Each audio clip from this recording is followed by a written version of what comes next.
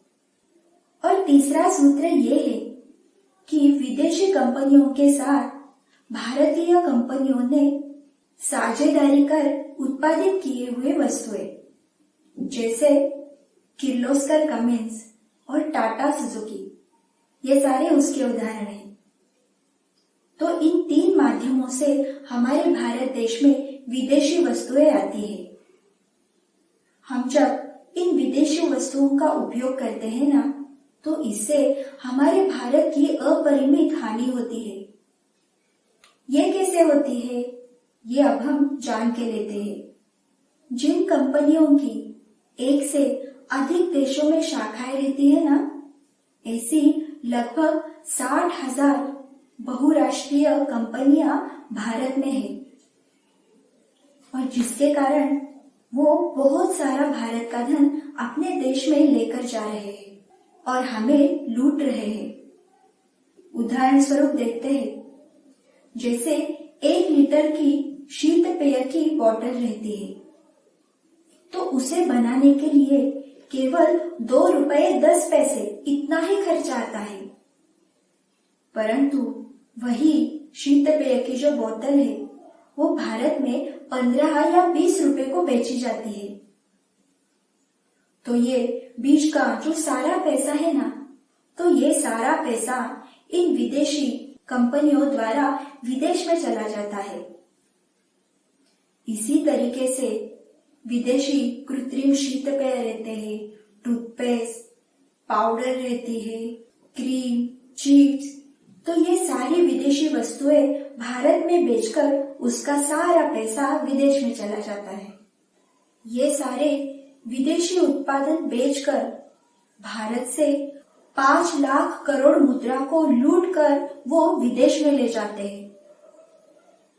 बच्चों, आज भी अगर हम बाजार में जाते हैं तो इतने सारे विदेशी वस्तुएं रहती है कि भारत स्वतंत्र हुआ है या नहीं, ऐसा प्रश्न पड़ता है। बाजार में बहुत सारी चीनी वस्तुएं हम देखते हैं और हमारे मन में स्वदेशी वस्तुओं के प्रति अभिमान न होने के कारण ये वस्तुएं हम खरीद लेते हैं।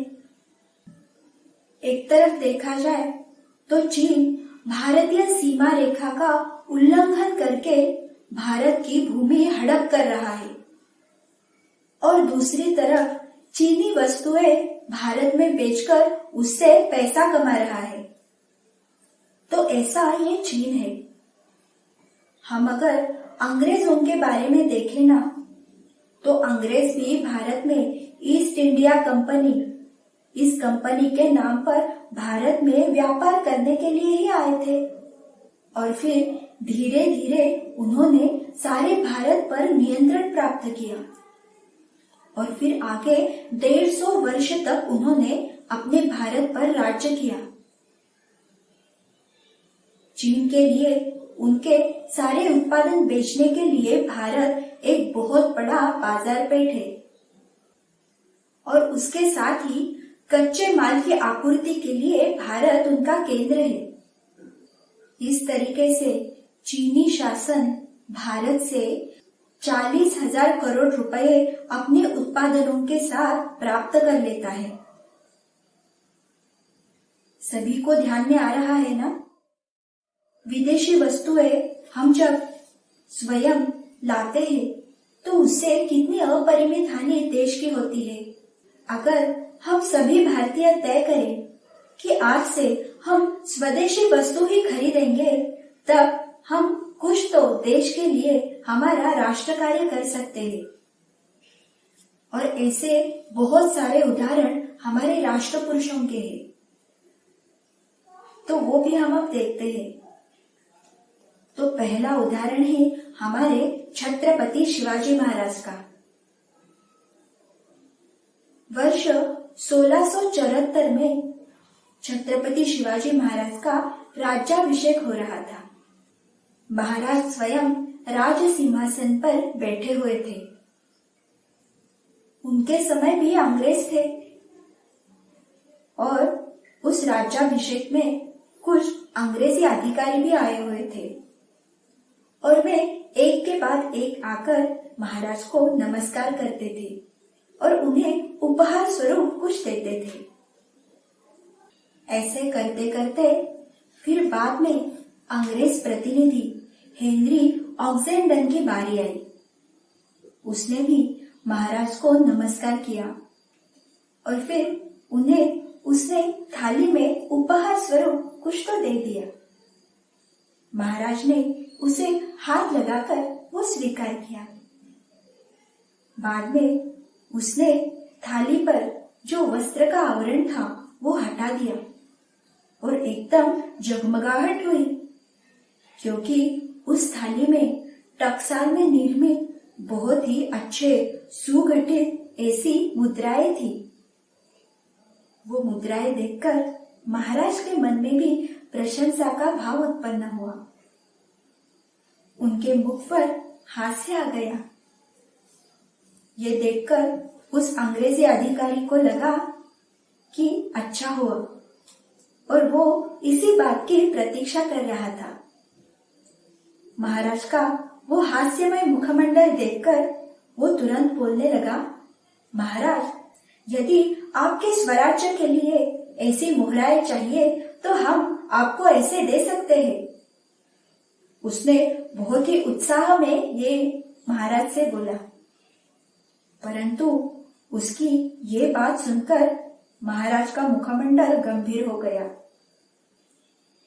और फिर कठोर स्वर में महाराज ने कहा, हमें पुनः ऐसी सलाह देने का दुस्साहस मत करना। होगी स्वराज्य की मुद्राएं उबड़ खाबड़, हम उसे सुधार लेंगे। अगर तुम्हें देना ही है तो टकसाल की निर्मिति का रहस्य हमें बताना, वो हमें सिखाना। और अगर आप वो नहीं सिखाते तो भी ठीक है, हम स्वयं से ही वो निर्मिति कर लेंगे, वो हम स्वयं से ढूंढ लेंगे। ऐसे उन्होंने बहुत ही कठोर स्वर में उसे कहा। तो ऐसे हमारे छत्रपति शिवाजी महाराज थे।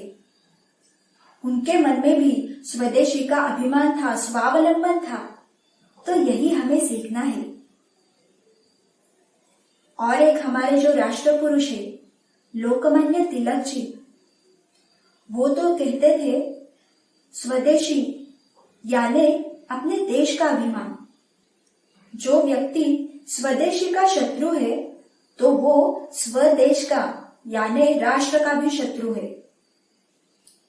स्वतंत्रता से पूर्व जन जागरण करते समय उन्होंने एक बार कहा था, अगर हमने ये वस्तु विदेशी है और इसे नहीं लेना है, ऐसे अगर निश्चित किया है और कोई व्यक्ति बिना कारण उस पर वाद विवाद करती है या फिर इस निर्णय का विरोध करती है ना, तो हमें उस व्यक्ति का ही निषेध करना चाहिए। उस व्यक्ति से ही हमें कुछ भी उत्पादन नहीं लेना चाहिए। तो इतना स्वदेशी का अभिमान उनमें था। और हमारे क्रांतिकारियों के शिरोमणि स्वातंत्र्य वीर विनायक दामोदर सावरकर, इन्हें तो बचपन से ही स्वदेशी के बारे में अभिमान था। वो जब केवल 15 साल के थे ना, तभी उन्होंने इस स्वदेशी के ऊपर एक स्फूर्ति गान की रचना की थी। स्वदेशीचा फटका इस नाम से मराठी में उन्होंने इस गीत की रचना की थी। फटका ये ओजपूर्ण गायन का एक प्रकार है। तो बचपन से ही ऐसे स्वदेशी का अभिमान उनके मन में था। और बाद में जब बंगाल का विभाजन हो रहा था ना, तब पुणे में विदेशी कपड़ों की होली उन्होंने जलाई थी। ये होली जब जलाई तब वहां पे लोकमान्य तिलक जी और श्री म परांजपे ये भी उपस्थित थे। विदेशी वस्तुओं का विरोध करने के लिए पहली बार पुणे में जिन्होंने वस्तुओं की होली की वे थे स्वातंत्र्यवीर विनायक सावरकर। तो इस प्रकार वो विदेशी वस्तुओं का विरोध दर्शाते थे और स्वदेशी वस्तु हमें अपनाना चाहिए ये भी बताते हैं। इसके साथ ही स्वातंत्र्यवीर सावरकर जी जब अंडमान के कारावास से बाहर आ गए तब उन्हें रत्नागिरी में स्थानबद्ध करके रखा था। परंतु उस समय भी अन्य आंदोलनों के साथ स्वदेशी के बारे में भी वो बहुत जागरूक थे। उन्होंने अपने जो स्वयंसेवक थे उन्हें एक प्रश्नावली दी थी और हर एक घर में जाकर वो प्रश्न पूछकर कौन से विदेशी वस्तुएं वो अपना रहे हैं इसकी वे जानकारी ले रहे थे, जिसे मार्केट सर्वे ऐसे हम कह सकते हैं। तो ये सब जानकर उन्हें पता चला कि लोग आज भी विदेशी वस्तु अपना रहे हैं। अगर स्वदेशी का महत्व उनके मन पर हमें अंकित करना है तो ये वस्तुएं कहाँ पे मिलती है ये तो उन्हें पता होना चाहिए ना। तो इसलिए स्वातंत्र्यवीर सावरकर जी ने स्वदेशी वस्तुएं कहाँ मिलती है इसका एक लेख भी उस समय प्रकाशित किया था। और उसके साथ ही जब वे रत्नागिरी में घूमते थे ना तो उनके साथ स्वदेशी वस्तुओं का एक ठेला रहता था और वो उसी के साथ घूमते थे। वहां पे जो भी दुकानदार रहते थे तो उन्हें वो स्वदेशी का महत्व समझाते थे और वो वस्तुएं बेचने के लिए उन्हें प्रोत्साहित भी करते थे। तो ऐसे ये सारे राष्ट्र पुरुष थे जिन्होंने स्वदेशी का अभिमान रखा। स्वदेशी वस्तु वो स्वयं अपनाते हैं और दूसरों को भी वो अपनाने के लिए वो प्रोत्साहित करते थे। तो बाल मित्रों, अगर हमारे मन में देश के प्रति अभिमान निर्माण हो, देश के प्रति प्रेम हो, तो हम क्या कर सकते हैं? तो हमें भी निरंतर स्वदेशी वस्तुएं अपनानी चाहिए। हम जब भी बाजार में कोई वस्तु खरीदने के लिए जाएंगे ना, तब वो स्वदेशी है या नहीं ये अच्छे से जांच कर लेंगे और फिर ही वो हम खरीदेंगे। तो सभी बच्चे ऐसे करेंगे ना? चलो बच्चों, अब बाल संस्कार वर्ग की आगे की सत्र की ओर हम मुड़ते हैं। अब हम गणपति स्तोत्र सुनने वाले हैं। जिन बच्चों के पास इस स्तोत्र की पुस्तिका हो तो वो पास में लेकर बैठ सकते हैं और उसे देखकर फिर ये स्तोत्र वो कह सकते हैं।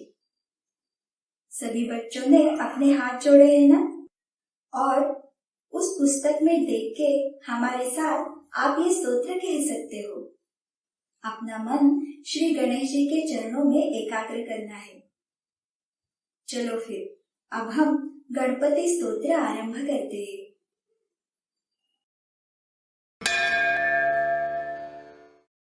श्री गणेशाय नमः। नारद उवाच प्रणम्य शिरसा देवं गौरीपुत्रं विनायकं भक्तावासं स्मरे नित्यं आयुः कामार्थसिद्धये। प्रथमं वक्रतुण्डं च एकदन्तं द्वितीयकं तृतीयं कृष्णविङ्गाक्षं गजवक्त्रं चतुर्थकं लम्बोदरं पंचमं च षष्ठं विकटमेव च सप्तमं विघ्नराजेन्द्रं धूम्रवर्णं तथाष्टमं नवमं भालचन्द्रं च दशमं तु विनायकं एकादशं गणपतिं द्वादशं तु गजाननं द्वादशैतानि नामानि त्रिसन्ध्यं यः पठेन्नरः न च विघ्नभयं तस्य सर्वसिद्धिकरं प्रभो। विद्यार्थी लभते विद्यां धनार्थी लभते धनं पुत्रार्थी लभते पुत्रान् मोक्षार्थी लभते गतिम्। जपेत् गणपतिस्तोत्रं षड्भिर्मासैः फलं लभेत संवत्सरेण सिद्धिं च लभते नात्र संशयः। अष्टभ्यो ब्राह्मणेभ्यश्च लिखित्वा यः समर्पयेत् तस्य विद्या भवेत् सर्वा गणेशस्य प्रसादतः। इति श्रीनारदपुराणे संकष्टनाशन गणेशस्तोत्रं संपूर्णम्। बच्चों, ये स्तोत्र सुनकर अच्छा लगता है ना? मन कितना प्रसन्न होता है।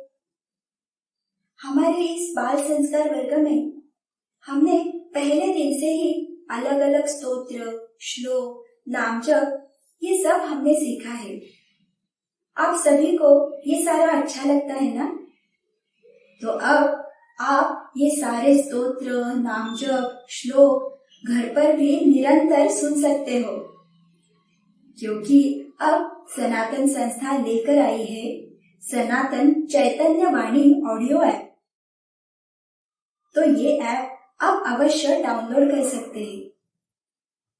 एक बार इस ऐप के सारे श्लोक, नाम जप, स्तोत्र आप डाउनलोड करेंगे ना, तो आप इंटरनेट के बिना भी ये सारे सुन सकते हो और उसके साथ ये सारे श्लोक, स्तोत्र आप पढ़ भी सकते हो, वो भी वहाँ पे दिया है। अभी ये ऐप मराठी भाषा में, परंतु जो श्लोक, स्तोत्र संस्कृत भाषा में है उसे तो आप अवश्य सुन सकते हो। ये जो सारे स्तोत्र है, श्लोक है, तो ये शास्त्र शुद्ध पद्धति से उसका उच्चारण अच्छा हो, स्पष्ट हो, इस तरीके से अभ्यास करके वैदिक ब्राह्मणों द्वारा उच्चारण किया गया है। तो आप सभी बच्चे अवश्य डाउनलोड कीजिए सनातन चैतन्य वाणी ऑडियो ऐप। ये ऐप आपको गूगल प्ले स्टोर से डाउनलोड करने के लिए उपलब्ध है। कितनी अच्छी बात है ना? हमारे संस्कार वर्ग में हम तो सिर्फ सुनते हैं, परंतु अब आप घर बैठे भी ये सारे स्तोत्र, नाम जप, श्लोक सुन सकते हो। चलो फिर बच्चों, आज के संस्कार वर्ग में हमने क्या सीखा वो याद है ना?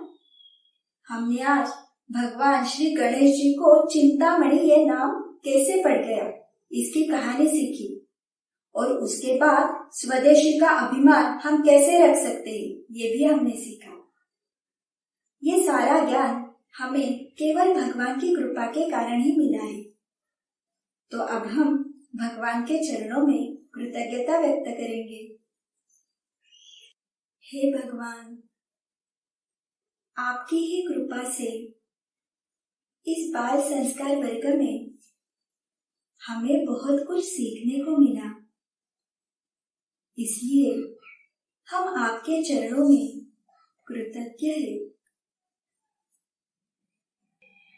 बाल मित्रों, इस संस्कार वर्ग के बारे में अपने सारे मित्रों को बताया है ना? और ऑनलाइन स्क्रीन पे जो दरपट्टी जा रही है वहाँ पे हमारा संपर्क क्रमांक भी दिया है। ये संस्कार वर्ग आपको कैसा लग रहा है ये आप हमें भी बता सकते हैं। और हमारी जो वेबसाइट है www.balsanskar.com इसे भी आप अवश्य भेज दें। चलो फिर, आज की कहानी आपको अच्छी लगी ना? तो वैसी ही एक नई प्रेरक कहानी सुनने के लिए सभी बच्चे कल भी जुड़ेंगे ना?